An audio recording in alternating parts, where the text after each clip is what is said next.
Testing, testing.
Well,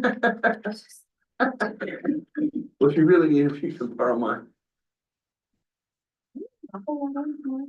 No, she went to get her glasses and got her sunglasses.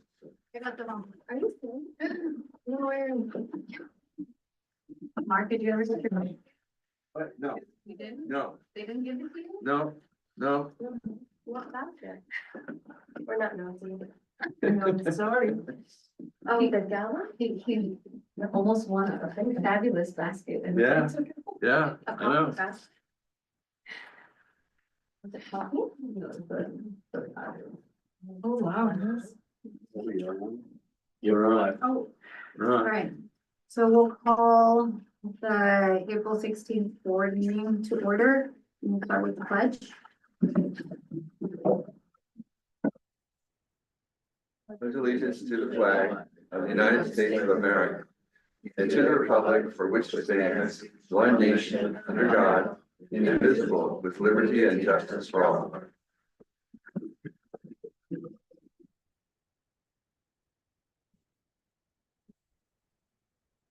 So we will start with, We have three speakers. roll call. Oh, roll call. Yeah, good. So we'll start with roll call. Miriam here, Mark, Here, Christine, I confirmed she had a personal matter, so she's not able to attend. Dr. Caseta will be here at 6:30, he emailed us. Judy, currently absent on her way. Mr. Ham, present. Adele, currently absent on the way. Alvin, Present. Ms. Miller. Here. Lincoln, Ms. Westell on the way, and Sophia here. Okay, so we'll start with any public comments.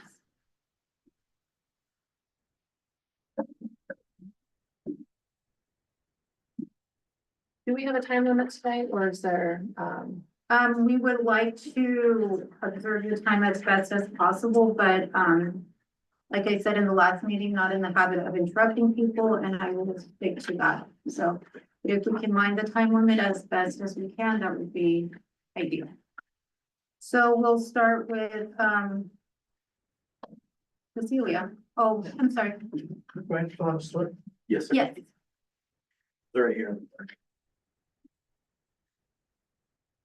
And once you do, you can just hand that to Mark right there on the corner. Okay, Cecilia? yeah, thank you. Thank you, I promise I will be briefer than last time. So I want to just remind, in the last board meeting, I presented here a rationale for counteracting school decision about stripping my kids from their rights to be in the 8th grade field trip based on 3 main points. Number 1, the precedent of trip granted to kids with highly problematic, incomparable behaviors. Number 2, the unfounded, unsupported, untested arbitrary check system using an uncalibrated mathematical threshold. And number 3, the violation of a legally binding signed contractual IEP. Following that meeting, the leadership finally acknowledged that my kid under an IEP is allowed to go to this field trip, and that's progress. But maintained that my second child is not welcome in the 8th grade school trip, the last one in the school he has been since kindergarten. Today, I want to challenge this decision and bring to your attention that under the mentioned IEP, my second kid is a designated family support in all school activities towards the goals of the contract, as it can be appreciated in the provided documentation sent by email to all of you. And this is due to him being emotionally grounded and able to keep his brother on task. Yet, the school leadership maintains that disciplinary actions towards my second child as a student supersede his ability to provide support. and that he has lost his trip due to his own conduct of morally charged word, restating the arbitrary number of points. I may again bring up the scale utilized by the leadership to make these decisions, equating giggles to conduct and severe behaviors that were forgiven in the past and granted with the same field trip. I may also highlight that the absurdity of the check system continues. Recently, with newly made up issues such as wrong headsets, PE t-shirt in a non-PE day despite being a PE plus elective, and again, completely manageable boyish issues.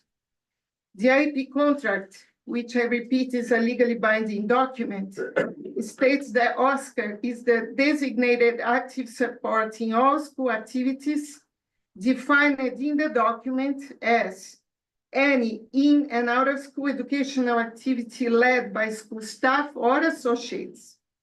In the interpretation, such support does not mean a shadow, but means being meritoriously present, meritoriously around.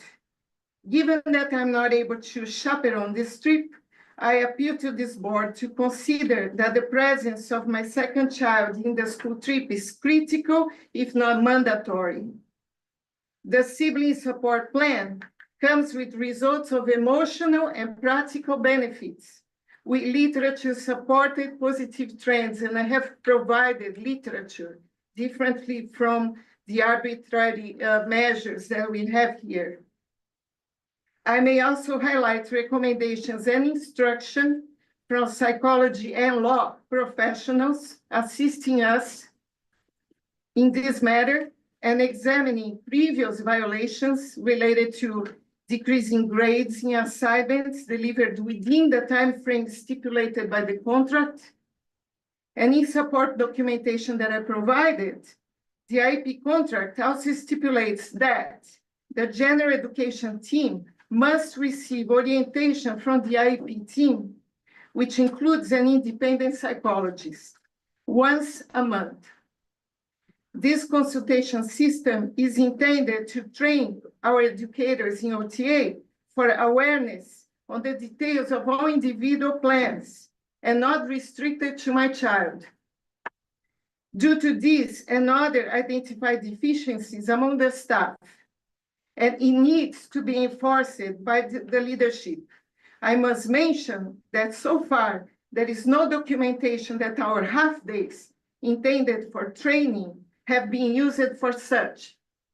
I again provide my respects to all the educators in this school and respectfully urge the board to press the leadership on improving environment fairness, community, and respect to us supportive families. Thank you so much. Thank you. Okay, next we have Maya. Oh, Or I just want to mention something. She brought it up. I'm going to try to keep it under 3 minutes for sure. But she talked about uniform. I've seen kids with slides coming to school. I've seen kids random pants. So the uniform policy that we know is out the door. But we pick and choose. At the last month board meeting, a couple of parents voiced serious concern regarding fairness and favorism and how disciplinary action are being handled at our school. Two specific incidents stood out. In one case, a student who happened to be a child of a prior board member brought a weapon to school and used multiple instances of explicit sexual language to her peers and even when speaking about parents. Despite the severity of this behavior, the principal appeared to cover it up the incident and no meaningful disciplinary action was taken. In the other situation, a student used graphic and inappropriate language to describe a mother and a sister and made disturbing comments to her son at the middle school dance. Instead of receiving a serious consequences, the student was given extended ski week, Friday and Monday off, and even received 2 back-to-back awards soon after. Disturbing. Adding to the concern, during a recent Flag Friday, our neighbors from the VA came to speak about Military Month. The speaker singled out a sibling of the same student that I'm talking about at the school discretion and asked him publicly how he felt about moving. Meanwhile, just outside after the Flag Friday, another military mom shared to us that she just found out this morning that her husband is deployed and was being extended, and he won't be returned until next school year. My heart dropped. How can we highlight one family military story while completely overlooking others who are equally sacrificing? It raises the question, is the principal even aware that we have multiple military families on this campus? Just looking at the board right here, we have 3 military families on this board right now. These actions give the appearance that recognition is being selectively offered based on personal connection, not genuine school-wide awareness or inclusion. All of this raises a very real concern about favoritism and consistent standards. It's hard to ignore the message this sends. That consequence and recognition may be influenced more by who you are or who you know than by what you do. Leadership needs to be consistent and fair. My second point is the children before spring break were told that the teacher that was assigned to go with them to the field trip has been changed. We have yet to receive any formal communication from the school. And I think this is significant change and families deserve to be kept informed. Also, from the recent stuff that happened on Monday, that shook me up, I realized that the school has been doing lots of drills, mainly fire. So the fire drill has been done monthly. Lockdown drills were held October, November, and twice in September. But earthquake drill, once in October. Lastly, to address the question that some of you might ask, and that is why the question is why some 8th graders always speaking up, quote unquote, the troublemakers. It's because we love this school. We hate seeing it decline without doing anything. And we are not afraid of the label that this principal has assigned to us for voicing our concern. We speak up not to complain, but because we care too much about this school. Thank you. Thank you, Maya.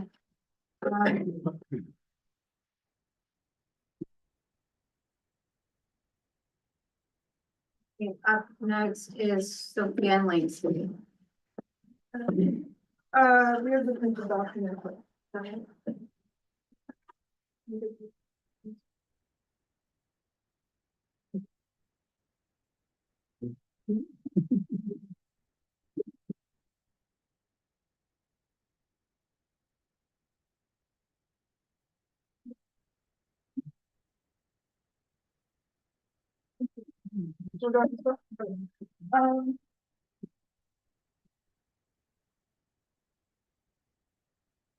So this has been something that is a very big concern to the 8th grade class, and as the representatives of that class, we feel that it is our duty to raise this concern to the board. So, as has been brought to your guys' attention by multiple parents, several members of our class have had their 8th grade field trip privileges stripped away. And we feel that under the circumstances of previous years and things that other students have done in the past, they deserve another chance because it's not the same standard. We brought this to the attention of our class, and right here, which was distributed to you guys, is a petition that was signed by the majority of our classmates. Next, we want to start reading that. Yeah. Dear board members of OTA, as representatives of the 8th grade class, we are writing this petition to express our support for our classmates who are at risk of missing their much anticipated final field trip at OTA. This situation arises from a point system that is implemented by the staff to address disciplinary issues, resulting in some students being unable to participate during minor disruptions throughout the school year. We want to point out that in previous years, students have been allowed to attend the trip despite engaging in more serious infractions, including bringing alcohol and dangerous contraband on campus. We believe it would be fair to extend the same consideration to our peers this year, whose actions are far less heinous than the ones listed above. Thank you for your time and consideration. While this is targeted towards a few students in our class, we think that it should be extended, like the chance to have their field trip earned back, not just given to all middle school classes, past or future, and this class, including. We just asked for the same standard that was applied to students through the past couple of years to be applied to our classmates. That's all. Thank you. Thank you.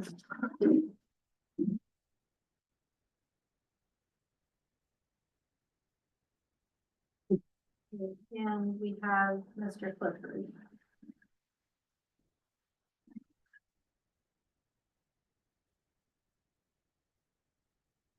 I'm not affiliated with the school, but I live about 120 yards, no flies that way. And I want to make sure you're financially viable so that this place doesn't get sold and the 12-story condo complex go up. I have some questions about the financial materials here, but I noticed on the agenda, you have a presentation. Some of those questions might be answered, but if the last time I was here about this, I got the impression that I am not allowed to ask questions during the budget presentation. So I'm going to do it now, if that's okay. In this report, and the pages are not numbered, so there's a financial snapshot page. And on the right-hand side, well, it has a revenue summary and it has an expense summary. And it goes from July through March. So the revenue summary is less than the expense summary. Does that mean that you're running a deficit? Okay, That's your question. yeah. Okay. And then in this document, and I haven't gone through it in detail, and I've got to admit that my worst grade in college was in accounting. I got a C. But this is the, I guess, the general ledger report. There is, I don't know how to find where this is because again, the pages are not numbered. There's an item for charter schools funding in lieu of property taxes. And it's dated March 14. It has a balance of a negative 259,000. And that is a question I have. Why is that a balance of a negative amount? Maybe it relates to the next page. Something about SDUS direct transfer of the same amount. But I don't know what that means. On another page, the totals for the Old Town General cash, the credit, in other words, what you receive is about 244,000, and the balance is 298,000. So does that mean you have a lot of money? And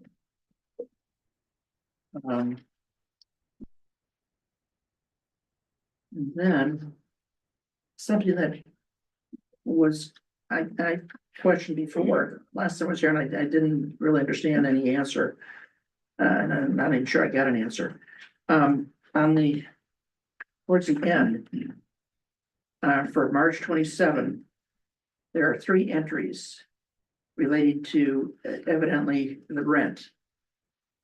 There is one rental payment of about $45,400. But there are other additional rental management fees for the same date, one for $1,500 and one for $900, and I'm just rounding on. I do not understand the 2 additional fees for the same day. And on the last page, it's not numbered, but it's the last page. in the column for balance, on the horizontal for totals for deferred revenue. Under the column, the far right column, which is balance, it has a negative of 179,000. And I don't understand why that's a negative. Oh, it wasn't the last page, there is the last page. On the last page, there's something called temporarily restricted net assets balance forward as of March 1st. And that has a negative of 393,000. And I'm not sure why that's a negative and why it's so high. Again, I'm not bringing that up to criticize anybody. Maybe I'm just bringing it up to express my lack of knowledge and stupidity, but I am concerned about your financial viability. Thank you. Thank you so much.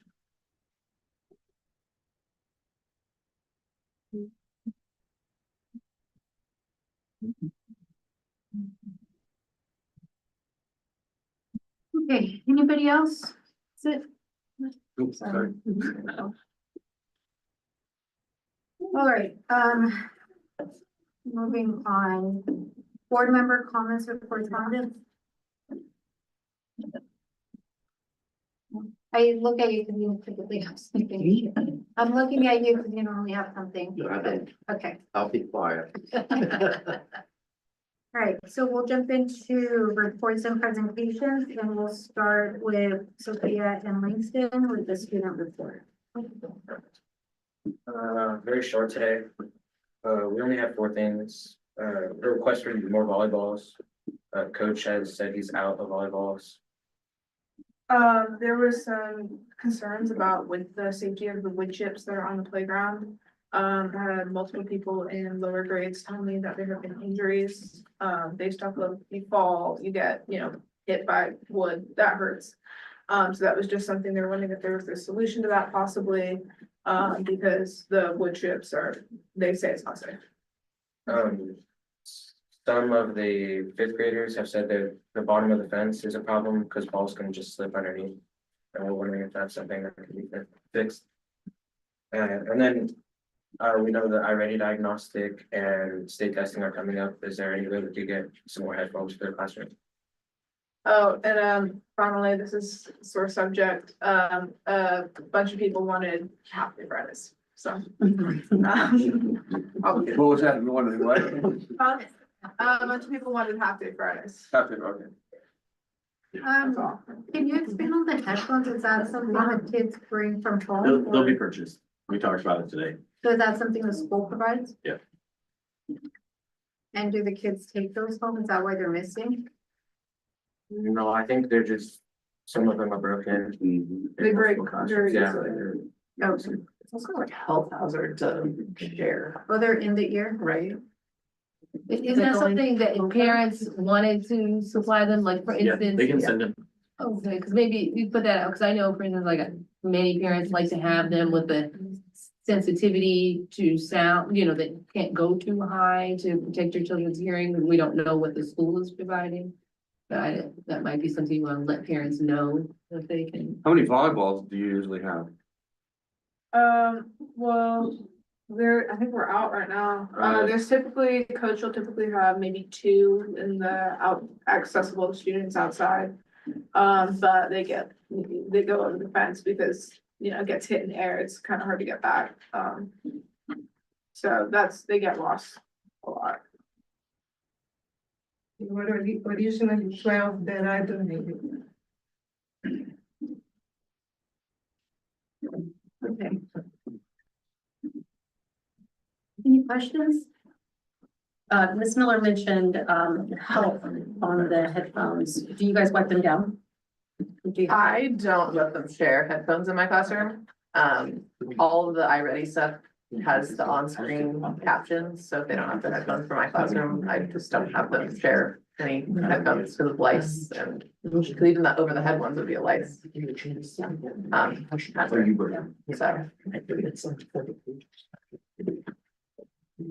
With state testing, we usually have the individual ones to provide to them, so they have a new set. Okay. And then, so then you said is provided for testing, but then what happens to them after testing? Do you guys just store them for next year? That is a good question. Okay. Because I didn't know they use it for 5 days straight, so Yeah. I don't know if they just take it home or not, I actually don't remember. So, But that's an important consideration. I know. I, yeah. Good checklist.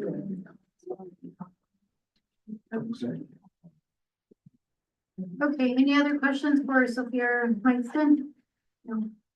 Thank you. Thank you. Thank you. All right, financial report, Janina. She on? Oh, there she is. Hello, everyone. Good evening.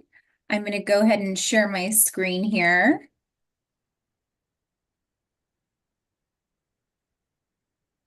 All right. Can everyone see my screen okay? Yes. Okay, wonderful. All right, so I'm going to go ahead and present the monthly financial board report for OTA. This report is as of the last closed month of March 31st, 2025, and it's compared against our last board-approved budget at second interim, which is based on student count of 196 students and 178 ADA. The budgeted net deficit for the year in this report is $943,000. Just as a side note, for ADA, is that the budget will be positively or negatively impacted depending on the school's final ADA number, and we won't know that number till about late April. So the average value of one ADA is give or take around 15,000. So each ADA that the budget comes in short or positive, the budget will have a $15,000 impact. The year-to-date revenues through March 31st, 2025 are $2,238,809, which is 33% over what we currently had budgeted for the end of March. And this is due to some funds being received and recognized a little earlier than expected in comparison to what we had budgeted for the end of March. And some of those items are donations, the Arts and Music Grant, Learning Recovery, and ELOP funds. So I just want to go ahead and say that the recognition of these funds does not necessarily represent an increase in revenue, as these funds are already budgeted for. So we just received them a bit sooner in comparison to when they were budgeted to be received. So in addition to the revenues, we have $579,000 of budgeted revenues around restricted funds. The school must find the expenses and meet the compliance requirements in order to earn those funds at the end of the year, or that would also negatively impact the budget. So the year-to-date expenses through March 31st, 2025 are $2,749,096, which is 6.7% under what we currently had budgeted for this period of time. And so there was one one teacher position that we did have budgeted. So there is a potential cost save there of about 60,000. But then when it pertains to the other areas, we came in under budget, mainly due to lower staff hours than expected in classified salaries, and then books, non-capitalized equipment, and educational consultants, to name a few, were the ones that also came in a bit under budget for this time period. So other than the unfulfilled teaching position, the other items, those don't necessarily indicate a cost save at this time, but we are continuing to monitor it as the year progresses. All right, so I just wanted to pause here and ask the board if they have any questions on the summary before I go ahead and move on down to the rest of the presentation. All right, I don't think so. Okay, so as I mentioned on that summary page, and I think that there was some concern here on this financial snapshot. So this financial snapshot here, we are seeing that the actual revenues are coming in a bit higher for the end of March. And this is mainly due to what I referenced on the summary page, is that we do have these items already built into the budget. It's just that they have been received a bit sooner than what we had on the budget. So that is why you do see an increase in the actual to budget on the revenues for March. All right, so now here we are at the actual to budget summary page. You'll see that we have the total budget column. The total budget column is the budget that the board last approved at second interim. And to the far left, we have the actuals. These are the actual revenues and actual expenditures that have come in from July to March. And then the budget column is what we had budgeted from July to March. So as you can see in the variance column, it's taking the difference between the actual to budget. So as I also referenced on that summary page, we have total revenues coming in favorably at $555,000, mainly due to the state revenues that I mentioned and the donations coming in local revenue. And then moving on down to the total expenses, we have that also coming in favorably, as I mentioned on the summary page, due to some of the salaries and then some other areas in books and supplies and services and other operating expenditures for this period of time. Okay, so now here we are looking at the monthly cash balance over time for the duration of the fiscal year. Okay, and now we are looking at the balance sheet summary for the end of March. And we are looking at the total assets. The total assets are $1,317,712. Then we have total liabilities in the amount of $597,606. So this brings us to our total net assets in the amount of $720,106.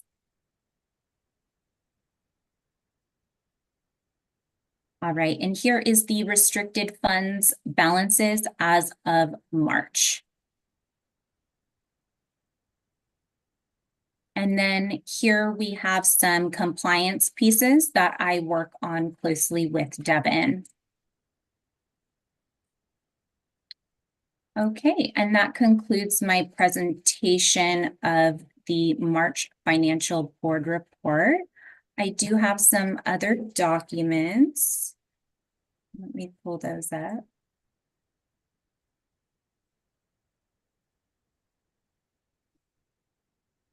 Okay, so I am going to go ahead and share the March check register.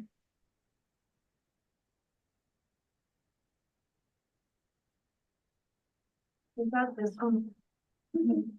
I think so. And I'll just go ahead and scroll on down slowly. Let me know if you would like me to stop at any point. Janina, do we have this in, or is this only on screen, or is this part of? Cause it looks different than this. Yeah, the one you held up is the trial bill. Yeah, that's a trial balance. Yeah. So Janina, is this something that we were provided to have on hand in the meeting, or are we just reviewing it on the screen? Yes, ma'am. So I did provide the check register. I provided the trial balance. I have provided the GL, the financial report, and then 2 cash flows, one for this current fiscal year and one for next year. Do you have all of those documents in front of you? Yeah. Yeah, Okay, thank you. It's just, it's a different, there's 2 of them. it's a different orientation than it's been in the past, so that's why I was looking at the wrong document. Okay. It's portrait. I'm up to speed now. Thank you. Of course. Okay, so I'm just going to go ahead and scroll on down slowly here.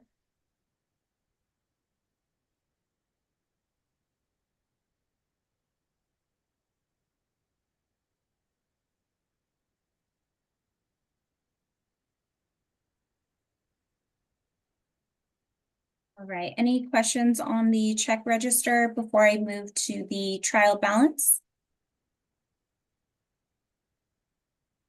Nope. Great.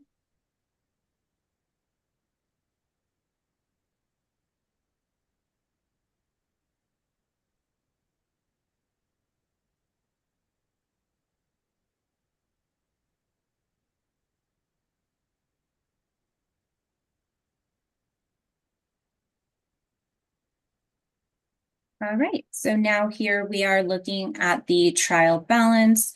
And so the trial balance has all of the debits and credits and making sure that everything is zeroing out at the bottom.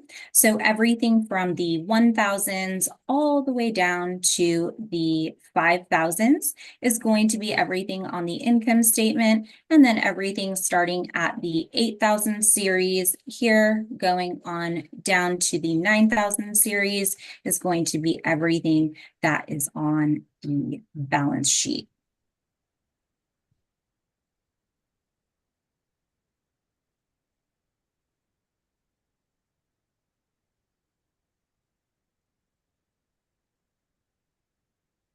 So as you can see, everything balances out.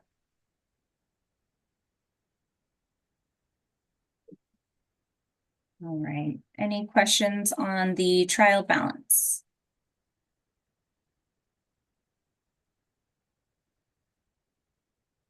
Okay, I don't believe so. And so within the document, there's also the GL. Would the board like for me to go ahead and share that virtually this evening? We've got it.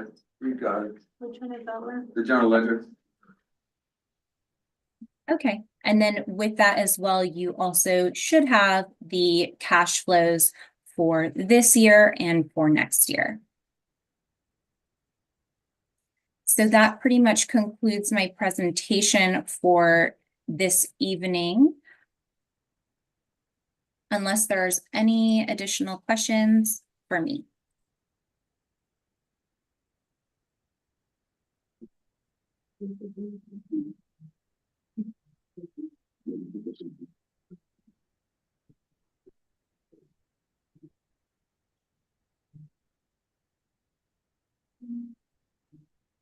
Nina, what page was that for the GL? I'm not sure what page it would be. I sent it to Melody and Devin via email. So however it was printed out there at the school, I'm Yeah. not sure the page. I'm showing it to her. Yeah. Oh, yeah. Yeah, show her here, yeah, show her. Yeah, we got it. We got it. Okay. Everything she listed, we do that.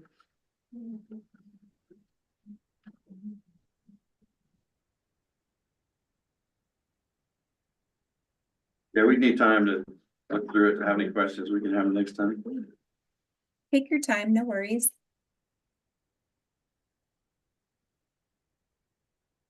This is the one that was emailed to us. Right, What was the question? this is the one that was emailed to us. It should have been all Yeah. that stuff should have been with the, So I think that there was a question, and this is one that stuck out to me. It was in regards to the deferred revenue and that having a negative balance of $179,000. So the reason that deferred revenue would typically have a negative balance is because it's actually a contra asset account. So therefore, it does have a natural credit balance. With deferred revenue, what ends up happening is that the school is fronted money for one-time funds. So a one-time fund, I'll go ahead and say the Expanded Learning Opportunities Grant. Let's say that Old Town received $200,000. They get that in cash, but they have to make sure that they have $200,000 worth of expenses. So what deferred revenue means is that it's kind of a placeholder. We're saying we've earned the cash on the balance sheet, but we also have the deferred revenue as a liability. until we can show and prove that we have $200,000 worth of the expense, we then are able to remove the deferred revenue off of the balance sheet. And that is why it does have a negative balance. So I do think that there was a question on that, and I just wanted to go ahead and answer that for everyone this evening.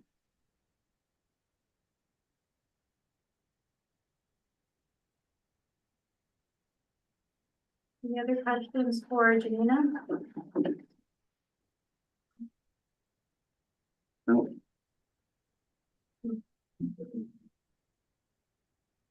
All right. Well, thank you everyone so much for your time this evening. Good Thanks, night. Dana. Bye. Stephen, I have a question. Did you ever get an update on the overpaid taxes? We've searched high and low, she searched high and low, it doesn't seem to be an actual thing, that was just something that they had talked to us about. Who say?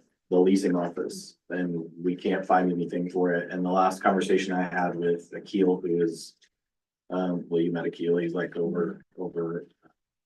guess he's a partner, I don't think he's told, but he shared that, you know, it was something that this guy Rob, who worked there at the time, had found. And it's not shown up in any of our documents in the past that we paid it in any way. So we're actually assuming it's coming from them, like the payment has come from them, because we can't find it in all books anywhere. She searched the last 4 years and we've looked through everything, so. Okay. Any other questions? Moving on to teacher report, Ms. Miller. Hi, everyone. I can't believe it's already halfway through Q4. It has been a busy but fulfilling school year, and teachers and staff of OTA are excited for the end of the year festivities. We're excited about this week's Grandparents' Day festivities, our upcoming movie night that the foundation is putting on, our field trips, the book fair that's coming up, and field day.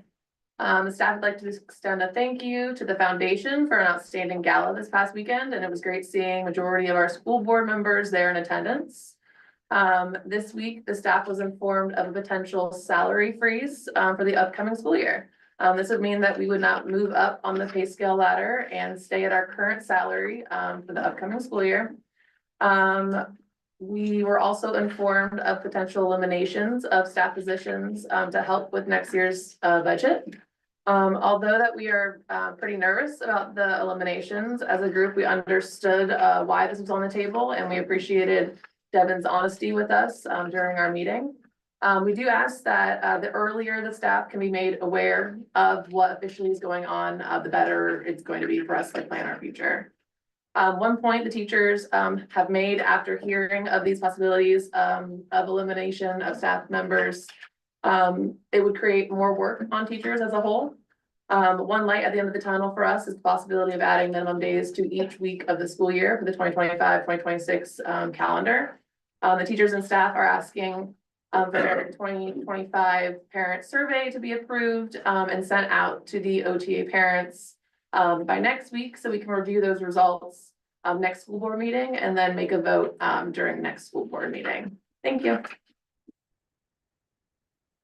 Any questions for Mrs. Miller? I have a question on the minimum day outline. You have it labeled under activity. What is currently being done? Like, is this current or is this what you guys would want to do with? So those are all the labels. And then if you look on the schedule, there's one schedule for what we would use for every single week if we had them. And then you can see what it would be if we didn't have it. We kept it at every other week. And then you can see the totals at the end of those tables as well.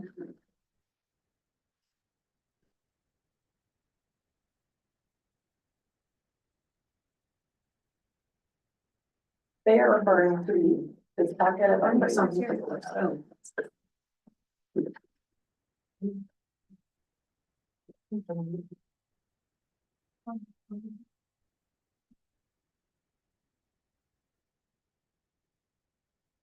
And I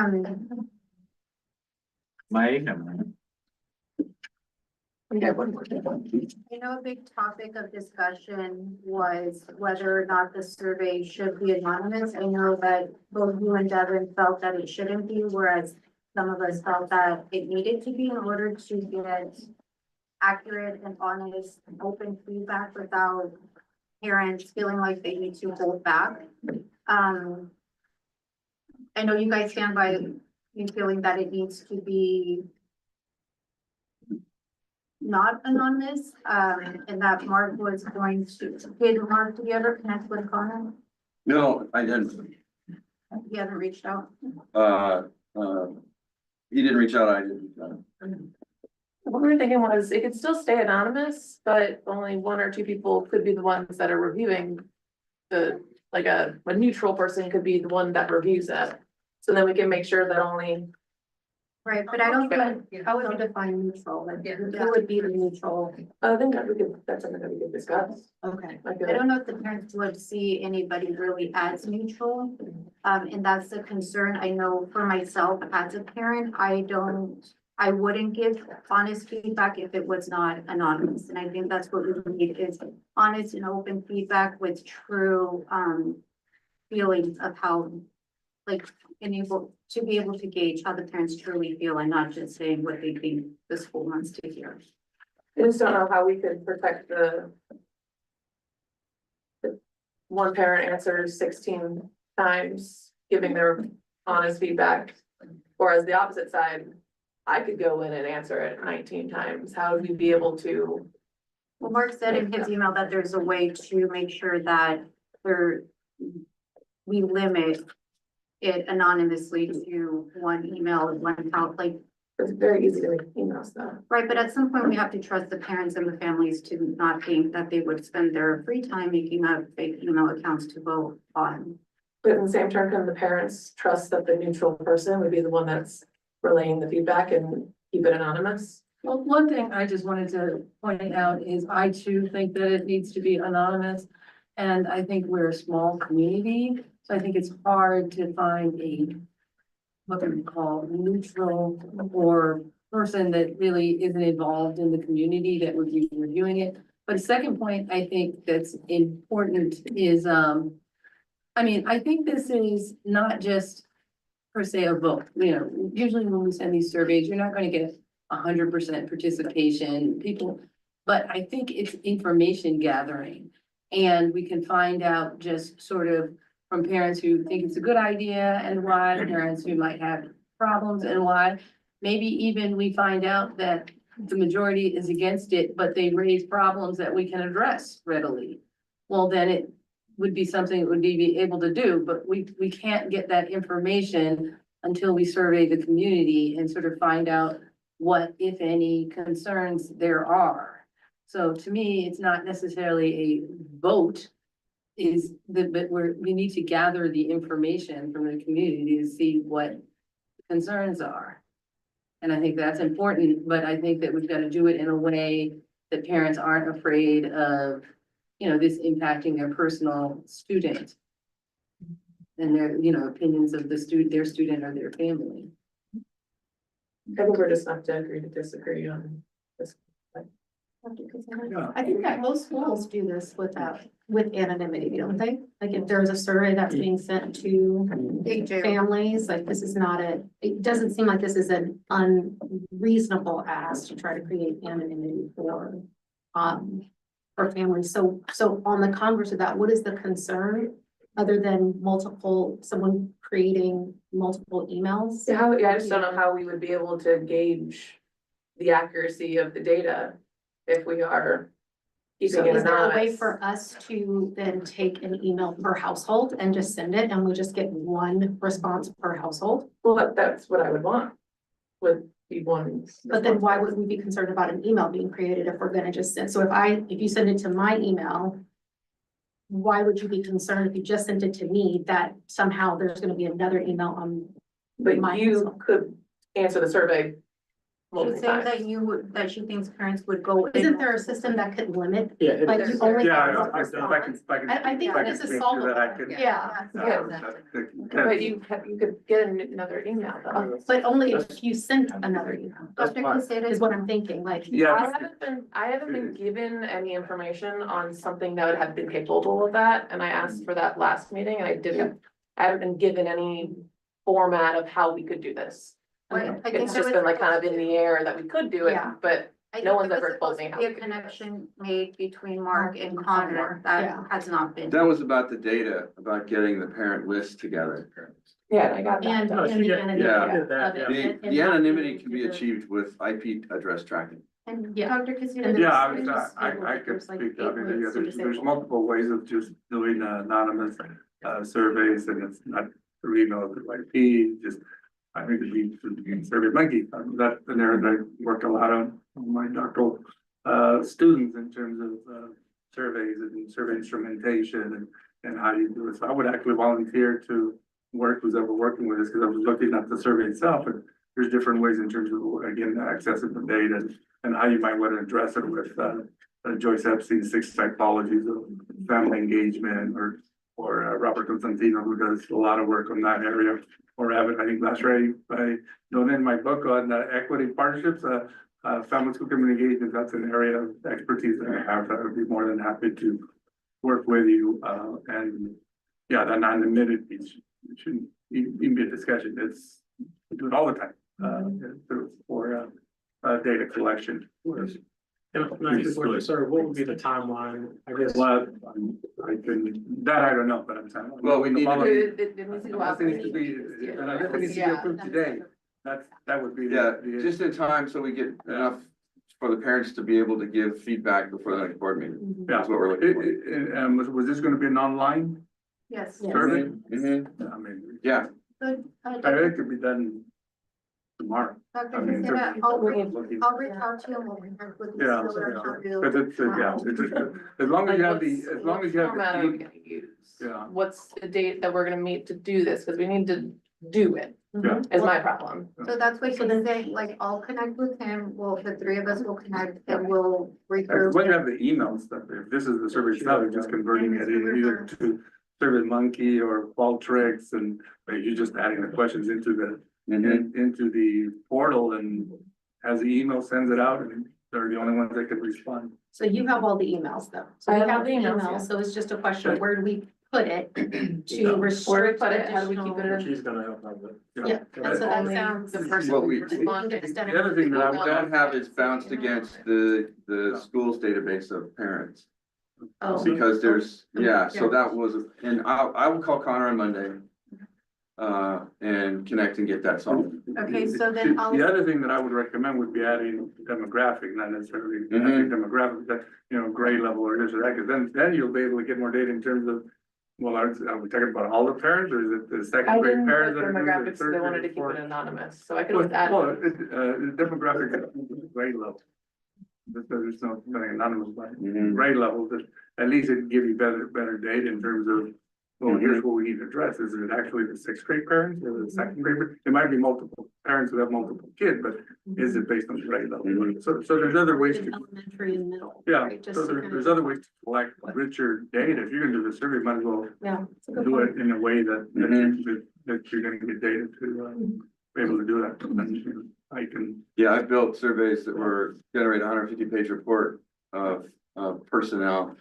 So Dr. Casita, you have the survey in your email. Do you want to take a crack at, revising as you see? well, or meet with whoever the committee, I mean, I don't wanna revise that here, for my part, but more provide ideas, I don't know who. Okay, so then I'll set up a call, or I'll send out an email to set up a call with the 3 of us, unless anybody else wants to be a part of that.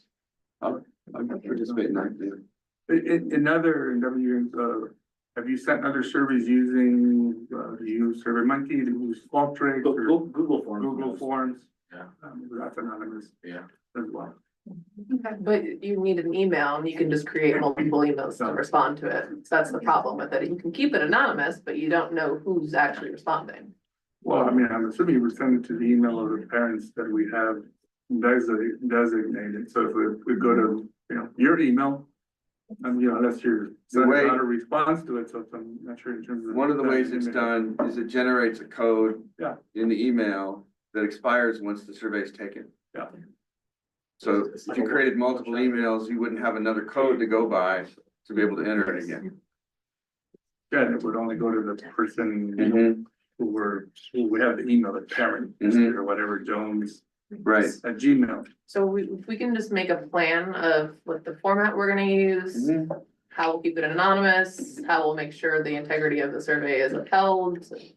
I'm fine with that, but I Devin, can just you, haven't been given any yeah, answers to those. Devin, can you follow with Connor and make sure that he's available next week? Yeah. Make sure he's not off. Is this He's not off, something- but I mean, do it's you only have his Wednesday, number is this already? something Yeah. we could Start, it's only Wednesday, so is this something that we It's could not actually like- start taking some action on before Monday, or at least? It's. Try to schedule the time with Mark, Ms. Miller, Dr. Caseta, hopefully by Monday. And then, And we get it done before the next board meeting. Oh, yeah. I don't think Yeah, that's a still a problem. month. Yeah. Plenty of time. then I have a question too. I mean, I actually don't have an opinion, but I just wanted to question.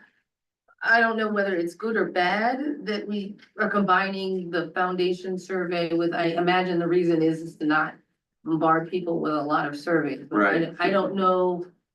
I don't have the survey making expertise to know whether that's a good idea and it causes people to receive, or is it long and people will I was saying the same thing when I was. peter out before they actually answer all these questions. I think it would make more sense to have two separate surveys on this information because it's two separate entities and we're trying to collect different data.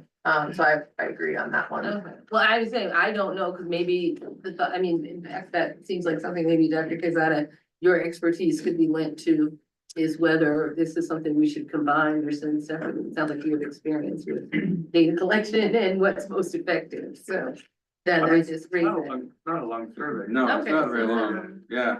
Okay, well, I would need to go back to the purpose. But in support to what Ms. Miller and Judy are saying, to split the two surveys so that we have a foundation survey and we have a board survey.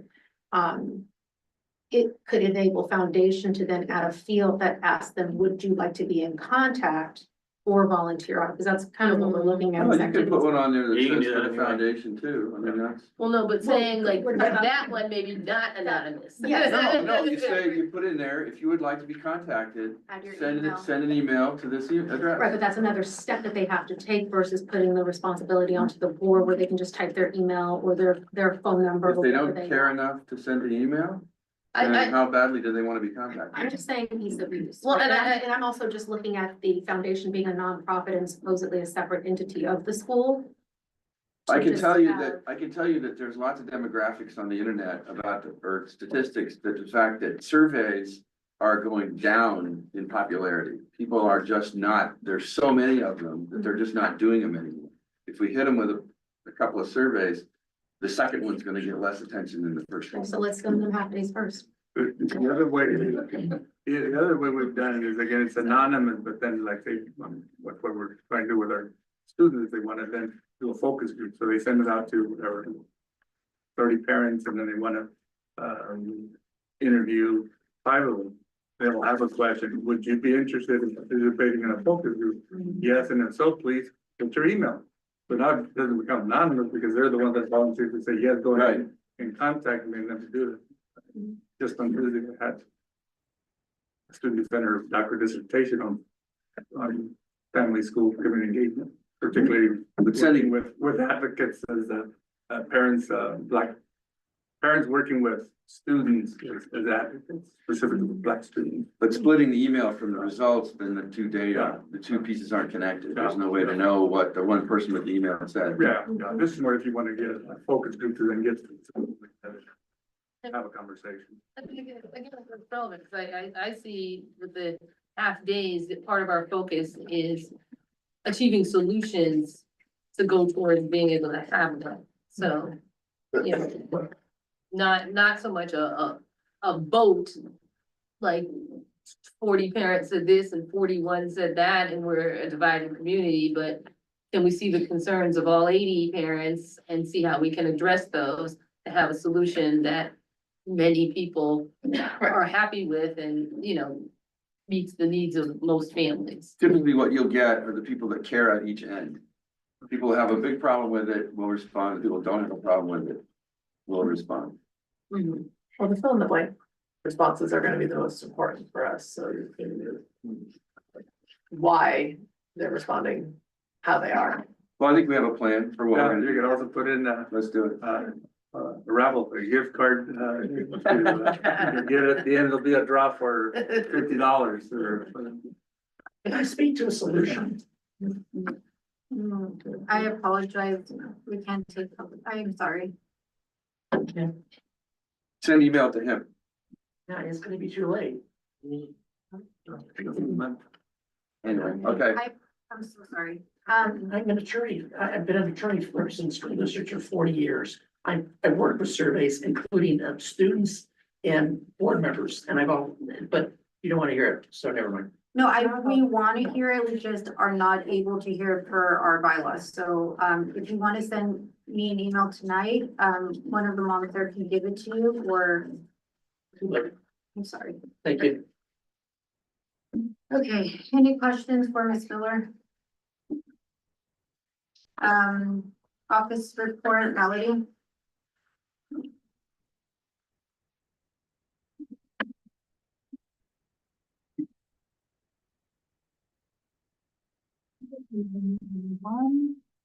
Current enrollment. Kindergarten, we have 24 students. First grade, we have 17. Second grade, we have 23. Third grade, we have 20. Fourth grade, we have 22. Fifth grade, we have 28. Sixth and seventh, we have 22. Eighth grade, we have 23, which brings us to 201 students. We have 170 students returning for the fall, and so far we have 110 new applications. There are 4 kindergartners that are returning due to parent requests. And since opening enrollment in February, we've had a total of 9 new students. 2 first graders, 2 second graders, 2 fourth graders, 2 fifth graders, and 1 eighth grader. So if I'm reading this right, we have a projected for next year 280. Our projected right now is 225. Is what? 225. Oh, we gained 3 students. So we have the 170 returning plus the new applications, right? Yeah, but you remember there's only so much space in each class, so they don't add together. Right, so if it's 225, we have however many extra that we can accept if those 225s don't show up. Correct. Well, then, but it says the wait list only has 5 people. That's for kinder. Okay, but it said 0 for the rest, so. There's nobody else on the wait list. We're getting in now. Oh, so you're saying That's that for if we fall. get more Yeah. applications, okay, Yes. okay. So we have room for about 50 more kids. If 50 don't show up, we'll still be at max capacity is what we're hearing, right? That's what our applications are at right now. I'm not sure if. Can you ask that question again? Cause I didn't There's understand the question. I don't 280. think it was answered right. There are 280 total potential right now, Yeah. Mhm. With the- returning plus new. Right, I get that with the max capacity of 225 for the school. No. Max capacity 270. 270. for our Yeah, application. 270. So what- Yeah, that's why I felt like something's off. So what's the 225 that you're saying? That's what we're projected for next year. Yes, that's our projection right now. And so have we had the lottery yet? Yes. Okay, so then if we've had the lottery, it seems like we would have a wait list, no?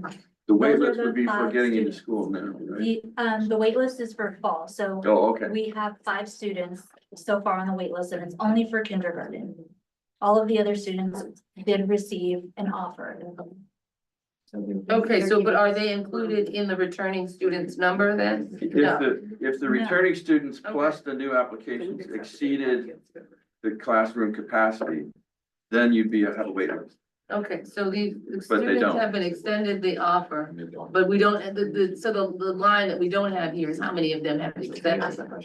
That is not a line. Okay, so we Because we're don't still know, offering them that if they miss the deadline, because they're only given a week to accept the spot, and then I re-offer if they would like to, if they need more time, in making that Okay. decision. Some parents are still touring with, Okay.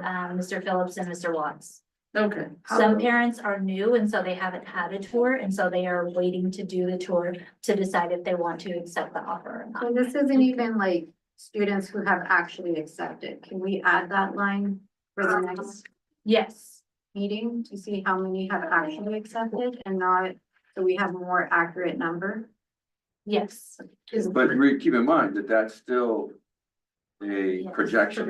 Right. But just the They can new decide applications not to come. include people that have been offered, people that have accepted, and people that Yes, that are haven't in registration. in registration process. Yeah. Okay, Can you repeat that one more time?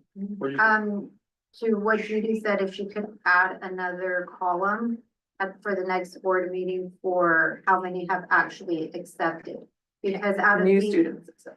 out of these new applications, she was saying that they're touring, they haven't officially accepted their spot. Cause I thought we like had allowed 35 first graders. I was like, oh, like 20 plus 15, but there's 15 people that have made applications for first grade, but not all 15 have done the tour, have done the giver yet. Right. And then how do you come to the projection of 225? How was that number? That's the number based on, It's returning and people who have accepted their spot for next year. So your projection is just based on that, you're just doing the math, Yeah, A yeah. plus B, Just- and Yep, that's it, yep. okay. So if we had As a of column, right we'd now. see the 225. Yeah. Is that because you're anticipating a meltdown?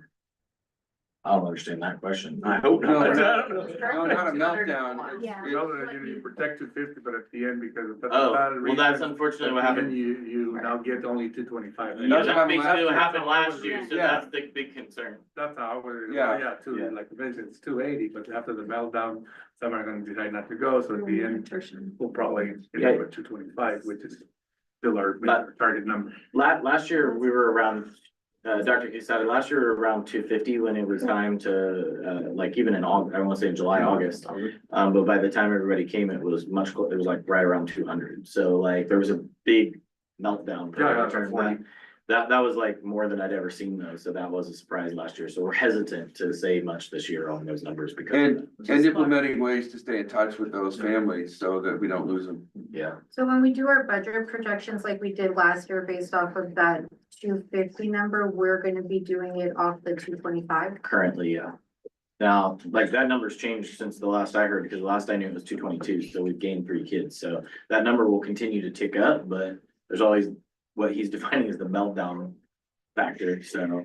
And after we see next month who actually has like the ones that have actually officially accepted a spot, that number could change again. Could go It'll up and change or down. between now and fall. Yeah, I mean, it's Yes, now it's Yeah. constantly in flux, like almost daily. So based on my math, then assuming we have the max accepted offers out, we should be at the max we could be at is 260. With the number, because we don't have the full 30 in some classes. So it seems like you're basing your 225 off of that attrition you're thinking from that 262 down to 225. Yeah, so we did something a little bit different this year, in the system based on feedback from this meeting. Or not this meeting, but prior meetings. Instead of just accepting 30 kids into the class, we're actually accepting 32 kids in the class, like airplane mode, so that way the hope is that, you know, more kind of stick as far as that goes, so. Okay. I had one more question, I'm sorry. So I see here that our ADA is at 94%. Correct. Okay, so did we just make that jump since March 31st? Because Janina's report says we were at 170, or what was our percentage? Oh, that's a number. Yeah, that's a not number. percentage. Right. That's why. Right. Yeah, if you do the math, you probably get the number for that one. Okay, Sorry. last month we were at 97, right? No. No, we haven't ever been at 97. Oh, So do we know how this translates into a number? Is this an improvement? Are we static? That or- 94 is, we've been between 93 and 94 all year. long. Okay, so no improvement. No, It's and just then inconsistent. Okay. honestly, Dale, this is like 94%, it's like It's really. cheerable at this current point, so. Okay, and what was our budget last year based on what ADA did we put into those numbers? I think when we set it up last year, I think we set it at 92 because the year before we had run lower, we had run closer to 90, 91. And so, we were trying to like tick back up. And then we thought we put some things in place, but the truth is it kind of seemed to settle itself. Conversation was had. Yeah. When mentioned earlier in terms of the possible not getting a raise or teachers having to be laid off, is that based on a particular projection of the 225 or is that? What is that? based So under? after, well, it's based on the anticipated budget for next year, which is based on that number. And if there's still currently close to $1 million or slightly over $1 million deficit for next year, so. I that's thought we what- were at 950.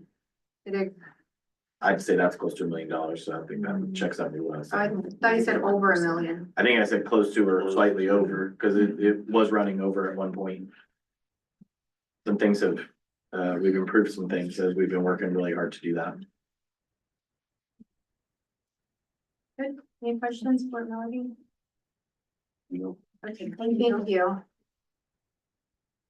Okay, real estate advisory, Mark.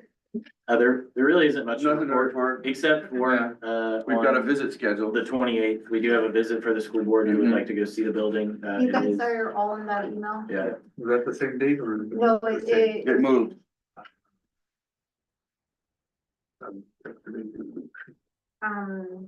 yeah, that is moved. And then,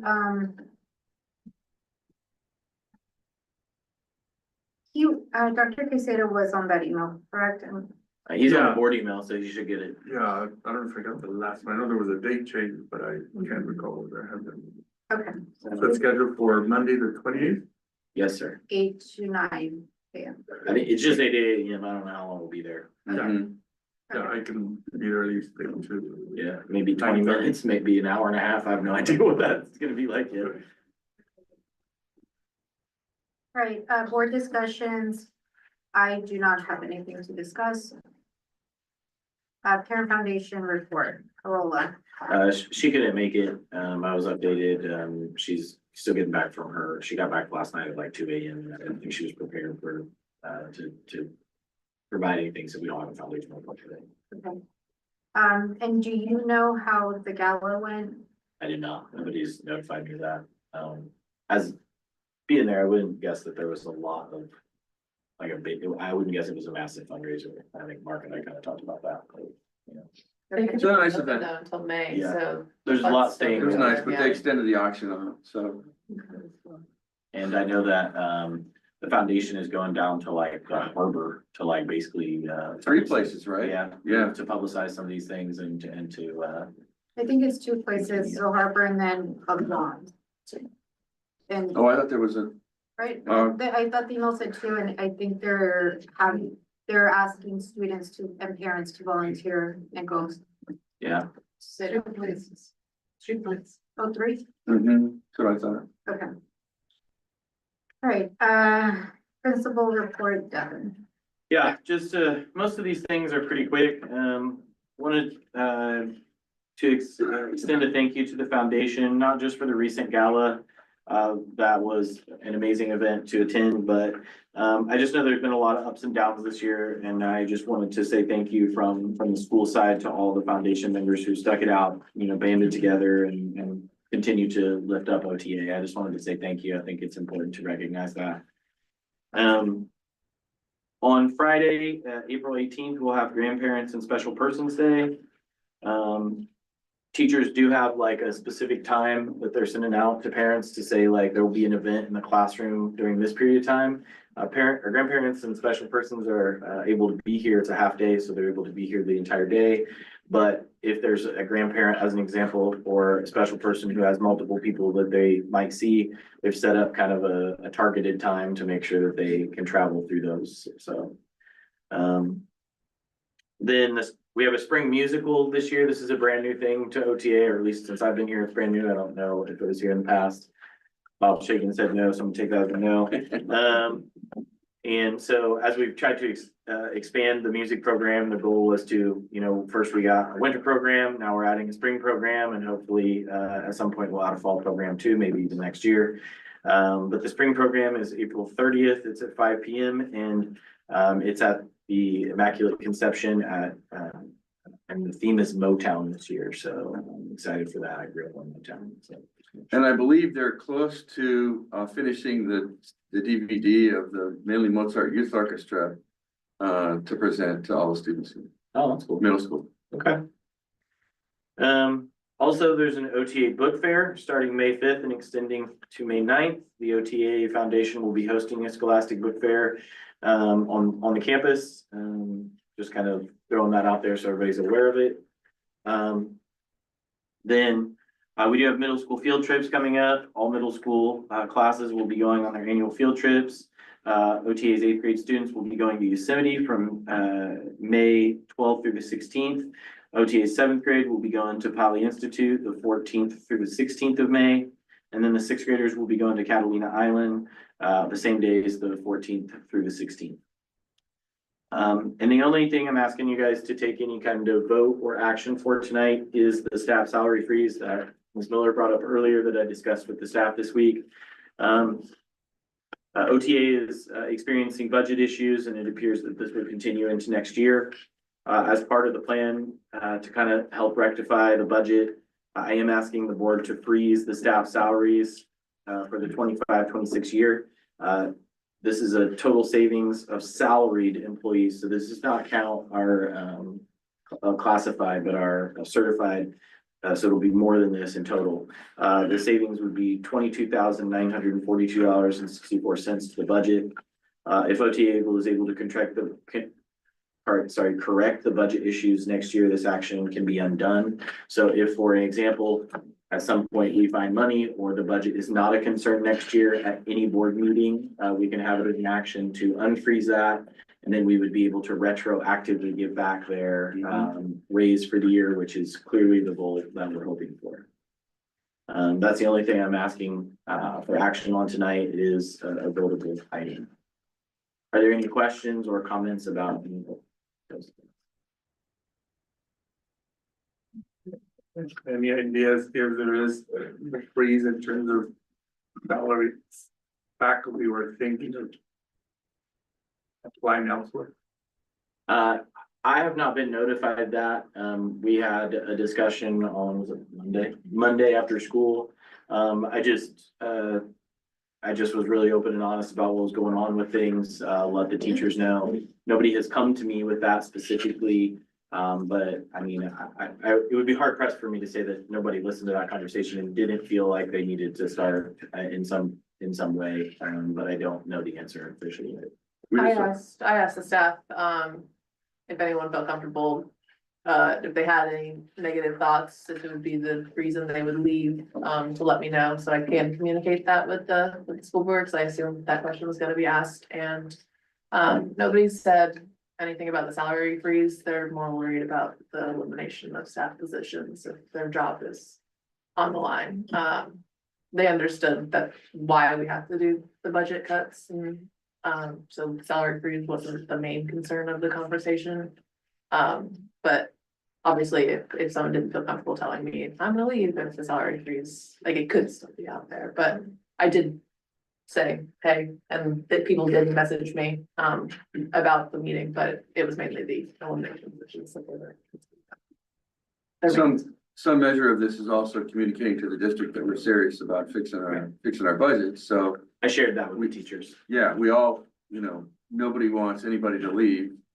And there's a lot of scrambling going on to make sure that, or to find a way so that doesn't happen. And everybody wants to stay, like, that's always all. That's great. Max, question, I'm sorry. So when you say staff salaries, is that is that for everybody as a whole, like the school, like including like you, top down? Yes. Everybody? Okay. Yeah, the number that you see here is just certified, so these are only teacher salary changes, so it's hard to predict what the classified salary does because they're hourly, so like there's, that's a fluctuation each year, so I can't give you a specific number on what that. No, not a number, I'm just saying, like, when you say staff, like, is that? Oh, it's everybody. Every all across the board, okay.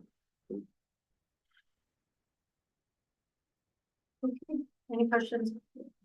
Any questions for Devin? I move that we approve the salary freeze. No, we have to do it.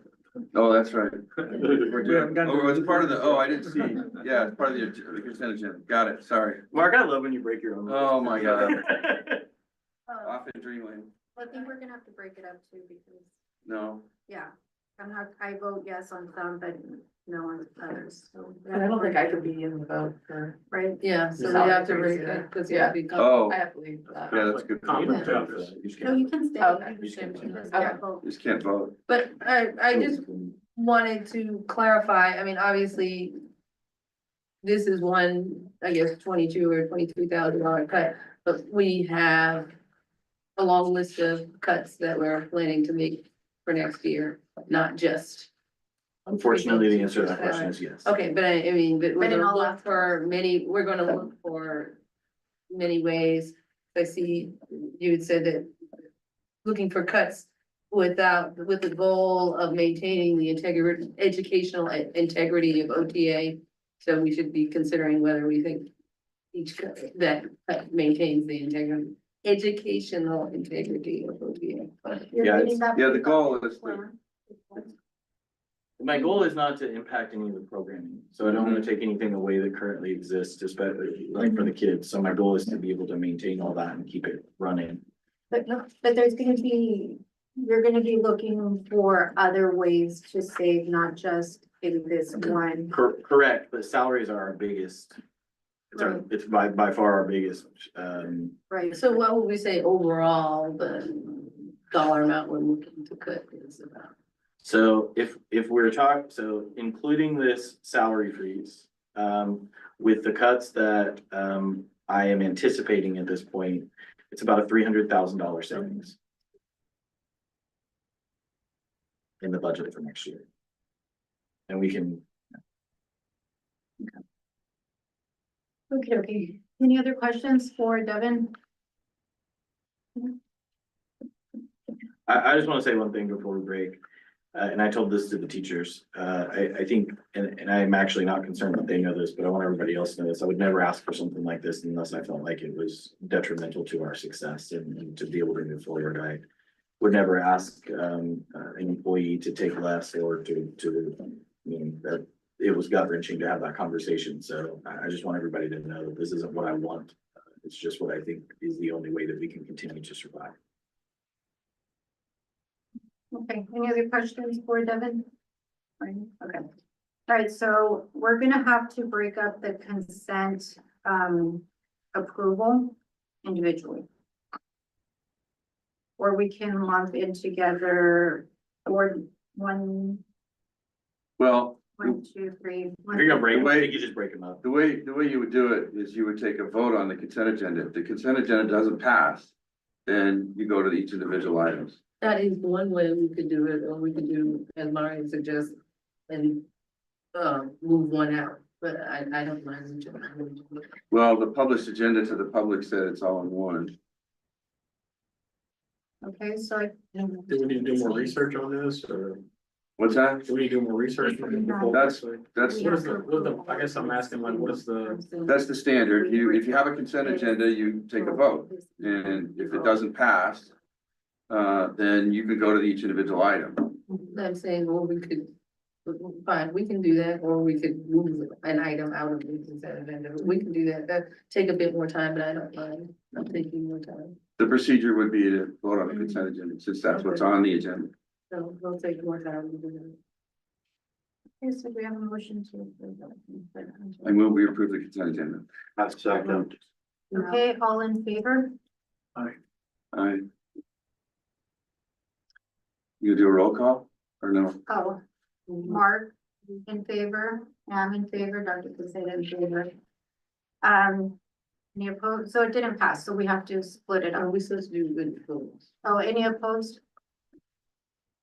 So 3 opposed, 3 against? Well, Ms. Miller can vote, she just can't vote on. Oh, and then, yeah, you can vote on the consent agenda. Okay. Yeah, You vote to approve or not? I think that's a- All of it together. I approve. Okay, so we're gonna have to break this up, so she approved. that's Pass. she's an aye, so that's 4 ayes, 3 nays. But we're not all agreeing on approving number 5. She You don't- cannot vote on. We number just 5. vote No, we just voted on. We just voted on the consent consent but I think we were agenda. four to four. on its own. Yeah, we're 4-4, Mark, Yeah, it's 4 and 4. There's only 8 4 people right here. now. Oh, Christine's not here. To Oh, include, Oh. Miss Miller's vote. Okay. So now, Now, we need to. So move it's to the split. second. So Okay. we No, break, it's 4-3. 1, 2. You said 3 yea, plus Miss three. Miller, That's 4. she's That's 4, four. and then 1, 2, 3, 4 no's. Yeah. Okay, I didn't hear. Yeah. No. Okay. So now You guys we'll have move to the stayed. Sorry. second. That's why we normally do a roll call. on- Yeah. Okay, now we're moving to the second thing, Okay. that you said. Okay. So now we have to have a motion and approve each item. Okay. all right, so motion on number 1, regular March board meeting minutes. Move to approve. Exactly. All in favor? Aye. Aye, unanimous. Any opposed? None. Abstentions? None. All right, motion for number 2, March 2025 check register. I move to approve. Second? Aye. All in favor? Aye. That's unanimous. Any opposed? None. Abstentions? None. So number 3, March 2025 financial report. I move to approve. Second. All in favor? Aye. Unanimous. Any opposed? None. Abstentions? None. That was 3, right? Okay. March 2025 trial balance. Motion. I move to approve. Second. Okay, all in favor? Aye. Aye. Unanimous. Any opposed? None. Abstentions? None. Number 5, stop. Can I speak before number 5 really quickly? Well, you're supposed to ask for discussion after the motion is made and seconded. Okay, so are we going back and doing that for everyone, or are we making an exception for this one? Well, we should have asked, but you can rip through it for now. Yeah, So there was, there were. Yeah. Since there wasn't. so, If there wasn't a unanimous approval, then you just ask for discussion. So then his statement then can only follow our. right. So somebody has to move to approve. All right, I move to approve the okay, staff salary freeze. I second. so let's do a roll call on that No one. discussion follows. Next. But she was just saying roll call, like you said, we should do. It's a The vote happens. second, and then the discussion happens. Yeah, It doesn't motion go to a vote happens, yet. there's a second, you ask for discussion, then you call for a vote. All I'm saying is who voted in favor? Mark, Dr. Caseta, and Mr. Camp. So that- Miriam, No, we didn't Miriam, do the vote. Miriam, the discussion follows the second. So There is no it's- vote. There isn't not been a vote yet, is what it's saying. Until there's it- discussion, We have normally do. There's this, not a but vote. yeah. Like we've said before, we don't follow Robert's rules. Mark, if you want to do it that way in this situation, by all means, let's have a discussion. then there's no room for Devin's comment until Right. after the vote. Right, What and is- I'm asking to say it before, so So I'm trying what to was his interject. principal report for it, if not to comment on it? Your call, your chair.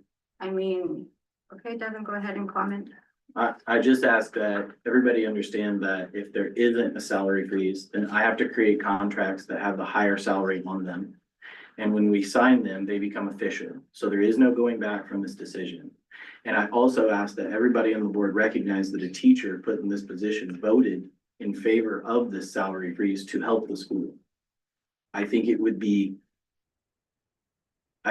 shocking and very much against what we're trying to do with the budget. Is this moment a time to sway votes, or is this just? This is discussion. You can, everybody who has an opinion can voice the opinion. I just think it would be, at this point, negligent of our school to vote any other direction at this point. So I just hope that you guys understand, again, I would never bring this if I didn't think this was a have to. I mean, this has been with the executive director budget committee now, multiple conversations, and there aren't a lot of cuts that can be made if we want to continue this school open.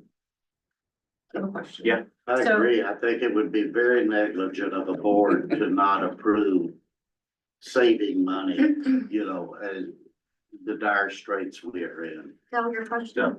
So I was just wanting to understand, so you said if it's a contract, right? And so the consequence then is, So right now, if I go to give them their contracts for next year, which Marion has asked me when I'm gonna do that, right? And we were waiting on this decision in order to do that. If I issue them contracts, it will be with this, and if there's no salary freeze in place, it will be with next year's raise included in it. And once that contract is signed by both sides, there is no going back on that salary. So then we can't retroactively freeze them because there's a contract that legally binds us to that salary. There is no turning back at that point. And the impact of that is what, that number you gave, 22,9 something, right? That's just the certified. So that's Right. just teachers and myself, Mr. Watts, those people. It's not counting classified, which is an additional savings, which is also being voted What are we for. projecting like classified? We don't have a number because it's hourly, Right, right? but if you were to just kind of look at the A on swag, take a average, swag. like every, like if you were to say over the last 2 years, you've averaged what in terms of, Isn't that Cost. information that should have been um, provided to me?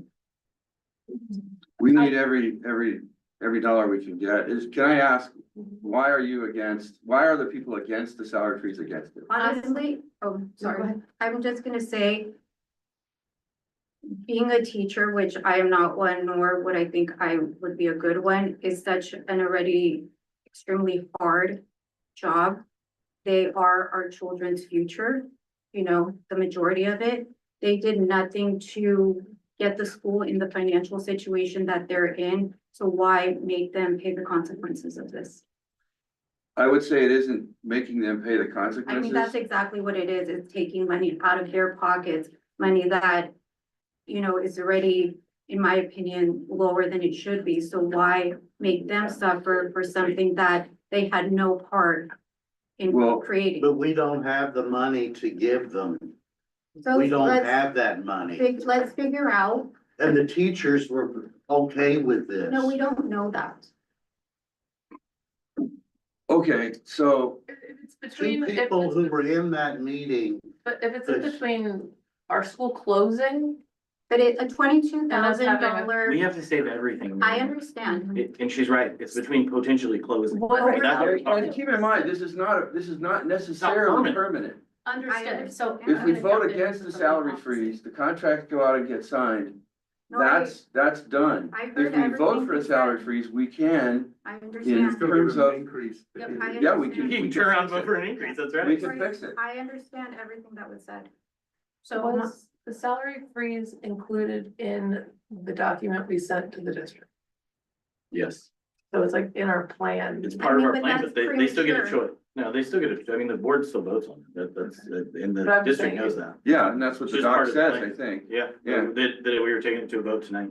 So, So my concern is the unknown, right? And that is we're saving less than 10%, right? Or just about 10% on this number to what you projected that you'd be able to cut, which was the 300. Well, that number That's- gets cut from that now because of this number's not. I there. understand. So we're Yeah. losing 10% of the number that you spoke on. So you said 300,000 was your. Roughly. Right, Mhm. I can so give you that. that's where I'm coming up with that number. Mhm. But I'm thinking of the consequence of that. If unbeknownst to us, one of these teachers who didn't speak up for one reason or another, right, because they didn't have anonymity, let's use that as a case. Mhm. If they don't speak up and then they start pursuing work, my concern is we lose that teacher. Mhm. And do we have a pool of teachers to go? Like, what if we lose one of our significant teachers, right? We lose a STEM teacher, or we lose an English teacher, or or we harder to lose. replace. And someone that's difficult to replace, and we've been in that position before where we've struggled to replace a teacher due to lack. And so the reason why I am against it is because I don't want, while I understand that we need to save the school and we're in a poor situation either way, right? It's bad on both sides. But my thought is a vote no, I think is an expression of our value and appreciation of that teacher. And if they are aware that the school is in dire straits, which means if our school shuts down, they don't even have a job to begin with, but they're willing to stay because they have a little extra compensation to maybe lighten their load for the summer jobs that I think someone had mentioned that they have to take and overwork. I'm just looking at it from the lens of if 3 of them leave, how are we gonna handle August? So that my position is born out of that. It's more of what the potential That consequence can, of I just that. want you to know that can happen whether there's a salary freeze. in place. Really? I understand. That happens every year. No, I understand that, but And I, there's teachers out there every year looking for jobs. yeah, we had, how many months did we struggle trying to find a teacher in years But we past? did, didn't we? Eventually, but did the school, was the school impacted by that? Yes, they were. And that's my point. And you're absolutely right. It can happen. There is no guarantee on any side. Right. What I'm doing is voicing my opinion, so I appreciate your appreciation of that. Thank you. And again, I to agree with Nell that we need to look at the overall picture. And this is in fact less than 10% of that amount. And I think we have to look at the integrity of the academic program and, you know, look for $22,000 of cuts where we can find it. I think that I, just to put this out there also, this is Were you probably done? cutting another employee. Like, that's the other catch to this, is it's gonna then cut deeper into other people. Mhm. Like, this is actually saving a person's job in the long run. Like that, I want you to also think about that, because that's the reality of the situation. It's a saving classified or certified. It would be a classified. And Yes. those are the people in the class, like, helping those kids that we need, like, that I've tried not to get into those cuts. If all the things we're doing don't work Doesn't matter. and we can't unfreeze it, you're allowing for us to take time to get the budget fixed. This is something that I might be able to fix by July. That's What is- ambitious, but, I mean. There's one piece that you don't know about, Mark. There's one piece you all don't know. right, about. well, Share or? I applied for a grant that I think I might get in July for $250,000, and that would rectify some of the situation. And what That next should have year been looks part of your report, so we could have It had. didn't- it it's, didn't get some hidden like I utility said, yesterday. he's being ambitious. So, you know, we have to deal with the hard realities here, that we have a giant deficit that we have to fix a little at a Is time. 22 And grand 22 grand makes a going difference. to impact us significantly? Does it outweigh the consequences of it? It does, or I If- wouldn't have brought it to if- him. It turns out that we Devin, have I to get cut that the is your salary. perspective, that is your. It's not mine. It's Hold an on. executive director budget committee I that has get a it. bunch of people on it, and we've Why sat are there we and in gone this through that. situation negative $1 million? I sent you the information. I even sent it to you today, so you could see the COLA difference. Like, the COLA went from 8% to 1% in the course of a year. That's a massive difference in the amount of money that we get. Mhm. The enrollment, as you saw, you know what happened with that. We haven't had enrollment open the vast majority of this year to be able to increase that revenue. These are all reasons why. So and let's get- teacher turnover has been a major factor in enrollment as well. So, That's another. So But just we've to be been clear, able by to voting- stabilize those teachers, like, we've been able to keep them for the last 2 years. by That is the voting, reality. by voting against the freeze, you're taking away, first of all, a message to the district about how serious we are and how serious everybody here I think is. that we need to be serious, and I think that we need to find $22,000 elsewhere. Is this discussion, are we really going into this discussion while we're approving? Should this not have been during his report when It I should have. asked if there were any questions? Like, we've never discussed during. I approval. did not anticipate anybody voting against it. Yeah, as it, with the deficit that we have to take extreme measures, or we have to at least think- plan to take extreme I measures. think we need to look at whether the long-term versus the short-term consequence, and whether this would, over the next year, which is what we're talking about, cost us more or less. And I think that, to me, I'm not convinced by what is said that this actually is not likely to be more costly to the school as a dollar amount. Is there a middle? I don't know what that would look like. Well, instead of giving them their full increase, a partial increase. So we're chipping away at the 22,000, but not quite getting there. Yeah, I mean, you guys have the ability to do what you want, but again, if we were to do that, I would say that you freeze it so we can stabilize what that looks like. And then, as Dr. Quesada said, when we come back to it, if we want, you can give them a raise, even past what they were supposed to get Because retroactive. passing the salary freeze does not mean that we don't value our teachers. I don't, No, it just means that we're protecting them to make sure that they can still get a raise versus if we don't pass it, then we're gonna be in a worse situation. And we can buy more lunches. So to me, passing it is more protecting them as employees and knowing that we value them versus what, versus the opposite. Doesn't mean we don't value them. We're protecting them and we're protecting the school. And the next day, he gets the grant, they'll double their salary, right? there's more than that, You too, can that can be increase done. it at that Right. point. So to me, I don't think we're saying we don't value them. I think it might actually be the opposite. We're trying to scringe and from other funds, or now, like you mentioned, well, yeah, I value the staff just as much as I value the faculty, so why should we cut a staff? Does that mean we value them less?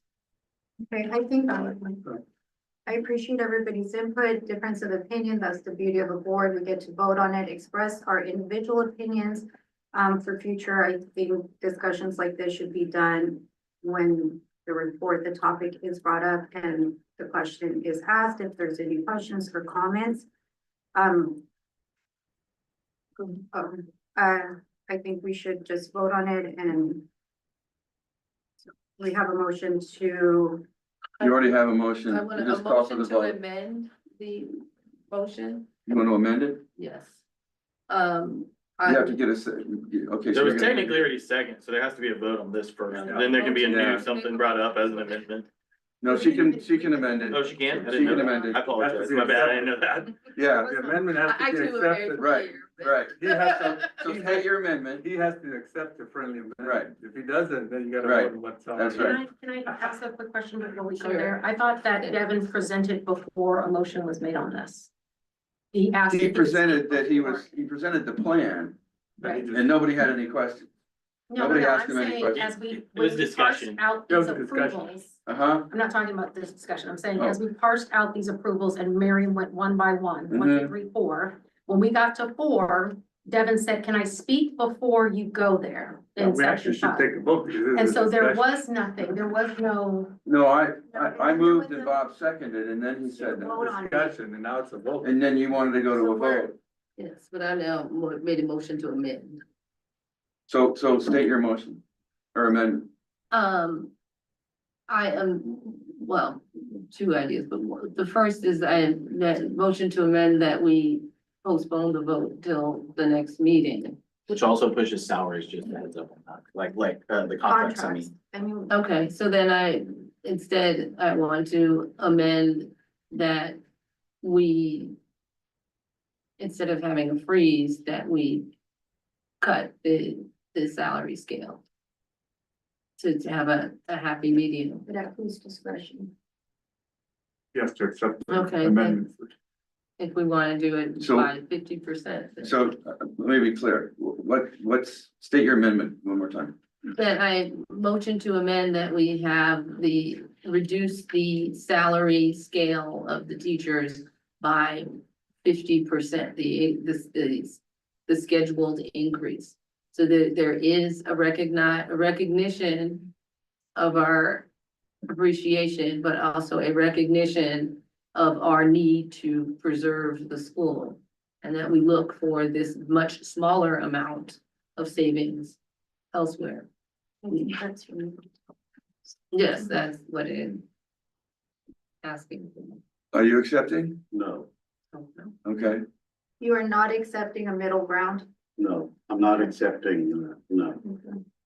Right, So then right, well, call for a vote. we'll call for a vote. So we have the second, all in favor of number 5, staff salary freeze for 25-26 school year. All in favor? You better roll call. All in favor. Aye. Aye. Okay, so all in favor is Mark, Dr. Quesada, and Mr. Ham. Any opposed? Aye. Right.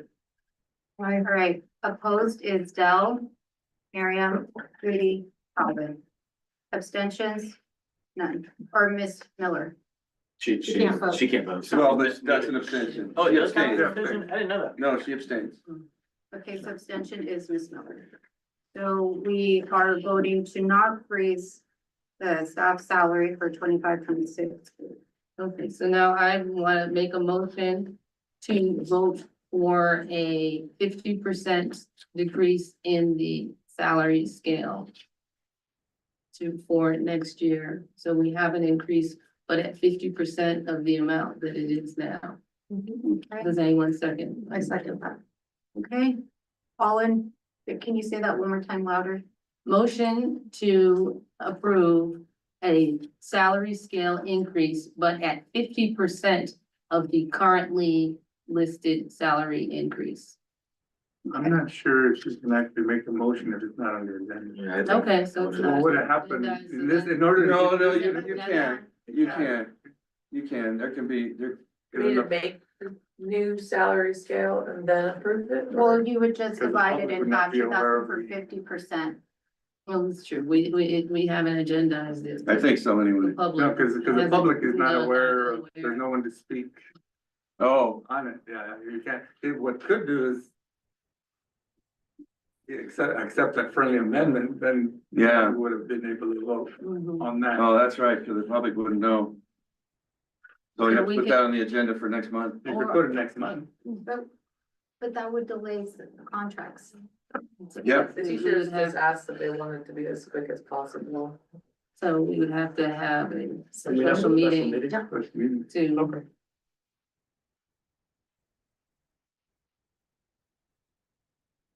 Okay, let's hop into closed session.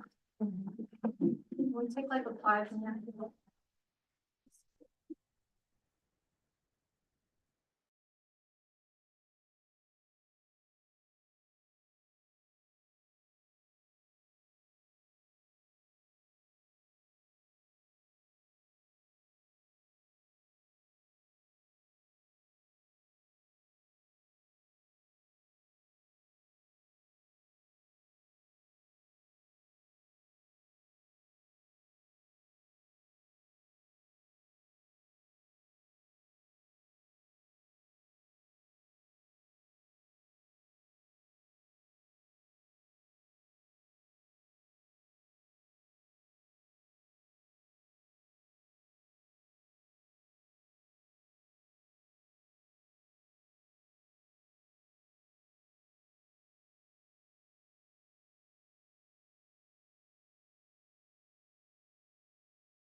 Okay, we are adjourning. It is 10:46. The meeting is adjourned. Nothing to report.